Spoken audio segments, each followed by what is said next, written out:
নমস্কার, আমার প্রিয় ছাত্রছাত্রীদের আন্তরিক শুভেচ্ছা ও ভালোবাসা জানাই।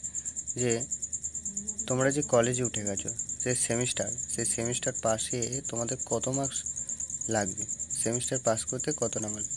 থিওরিতে 30 নাম্বার পেতে হবে আর টিউটোরিয়ালে 30 মার্কস। বুঝতে পারছো? অনার্স টিকিয়ে রাখতে কত নাম্বার দরকার? তোমাদের থিওরিতে 65-র মধ্যে 20, আর্টসের মধ্যে 24 পেতে হবে, 50-এর মধ্যে 15, 75-এর মধ্যে 23 পেলেই তোমরা অনার্স মোটামুটি 40% মার্কস পেতেই হবে। তোমার কত কম পেলে সাপ্লি পাওয়া যাবে? 30% কম পেলে তোমরা সাপ্লি পেয়ে যাবে।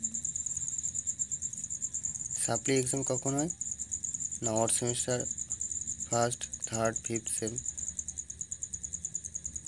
জানুয়ারি ফেব্রুয়ারি দিকে হয়, আর ইভেন্ট সেমিস্টারগুলো হয় second, fourth, sixth, eight, June July. সাপ্লি পেলে কী কী সমস্যা হতে পারে? স্বামী বিবেকানন্দের যে স্কলারশিপ পাওয়া যায়, সেই স্কলারশিপ তোমরা আর পাবে না।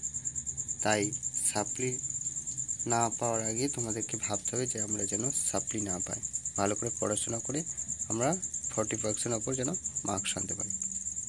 এই ভাবনা নিয়ে তোমাদের পড়াশোনা করতে হবে। Thanks for watching.